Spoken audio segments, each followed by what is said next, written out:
ಪರಿಸ್ಥಿತಿಯಲ್ಲಿ ಏನು ಕೃಷಿ ಸಚಿವರಾಗಿ ಜಗನ್ಮೋಹನ್ ಅವರು ಕೃಷಿ ಕೇಂದ್ರ ಸ್ಥಾನ ವಹಿಸಿಕೊಂಡು ಅವಾಗ ಮಾತ್ರ ನಾವು ಯಾವ ರೀತಿಯಾದಂಥ ಬೆಳೆಗಳನ್ನು ಬೆಳಿಬೇಕು ಅನ್ನೋದು ಒಬ್ಬ ದುಡಿಮೆಯ ಪ್ರತಿ ಶ್ರಮಿಕರಿಗೆ ಮಾತ್ರ ಗೊತ್ತಂತಕ್ಕಂಥ ಮಾತನ್ನು ಈ ಸಂದರ್ಭದಲ್ಲಿ ನೆನೆಸಿಕೊಳ್ತೇವೆ.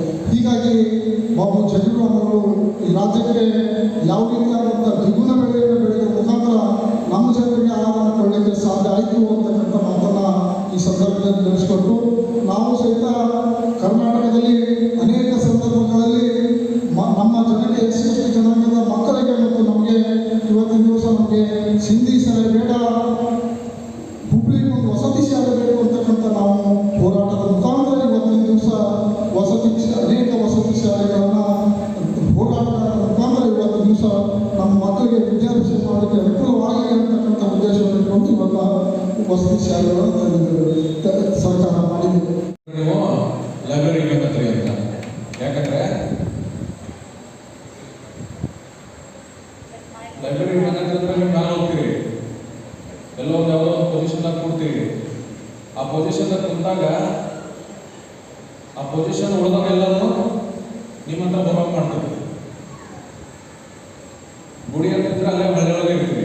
ಗುಡಿ ಇಂಪಾರ್ಟೆಂಟ್, ಎಲ್ಲ ಕಡೆ ಸಮಾನತೆ ಇರಬೇಕು, ಅದಕ್ಕೆ ನಾನು ಇದು ಮಾಡೋದಿಲ್ಲ. ಬಟ್ ಶಿಕ್ಷಣ ನಮ್ಮ ಎಸ್ಪೆಷಲಿ ಎಸ್.ಸಿ ಜನಾಂಗದಲ್ಲಿ ಯಾವಾಗ ಶಿಕ್ಷಣ ಜಾಸ್ತಿ ಆಗ್ತೈತಿ ಆವಾಗ ಮಾತ್ರ ಅಂಬೇಡ್ಕರ್ ಅವರದು ಮತ್ತು ಬಾಬು ಜಗಜೀವನ್ ರಾಮ್ ಅವರದು ಆಶಯಗಳು ಈಡೇರ್ತವೆ. ಇಲ್ಲ ಅಂತಂದ್ರೆ ಈ ಮಹನೀಯರಂದ್ರೆ ತಮ್ಮ ಇಬ್ಬರು ಮಕ್ಕಳನ್ನು ಕೂಡ ಅಂತರ್ಜಾತೀಯ ವಿವಾಹ ಮಾಡ್ತಾರೆ. ಬಾಬು ಜಗಜೀವನ್ ರಾಮ್ ಅವರಿಗೆ ಗೊತ್ತಿತ್ತು ಸಮಾಜದಲ್ಲಿರ್ತಕ್ಕಂಥ ಈ ಮೇಲು ಕೀಳು ಭೇದ ಭಾವ ಜಾತಿ ತರತೆಲ್ಲ ಹೋಗ್ಬೇಕಾದ್ರೆ ಅಂಬೇಡ್ಕರ್ ಸಂವಿಧಾನದಲ್ಲಿ ಒದಗಿಸಿಕೊಟ್ಟಿರತಕ್ಕಂಥ ಏನು ಅಂತರ್ಜಾತಿಯು ಅಂಬೇಡ್ಕರ್ ಆದರೂ ಅಷ್ಟೇ. ಅಂಬೇಡ್ಕರ್ ಎಲ್ಲ ಹೆಂಡತಿ ಅವಾಗಿನ ಕಾಲದ MBBS ಮುಗಿಸಿದ ಡಾಕ್ಟರ್ ಸವಿತಾ ಅಂಬೇಡ್ಕರ್ ಉನ್ನತ ವರ್ಗದ ಬ್ರಾಹ್ಮಣ ಜಾತಿಗೆ ಸೇರಿದವರು. ಈಗ ಬಾಬೂಜಿ ಜಗಜೀವನ್ ರಾಮ್ ಅವರು ಕೂಡ ಬಾಬೂಜಿಯವರು ಕೂಡ ಏನು ಮಾಡಿದ್ರಪ್ಪ ಅಂತಂದ್ರೆ ಅವರು ಕೂಡ ತಮ್ಮ ಇಬ್ಬರು ಮಕ್ಕಳನ್ನು ಅಂತರ್ಜಾತೀಯ ವಿವಾಹವನ್ನೇ ಮಾಡಿಕೊಟ್ರು.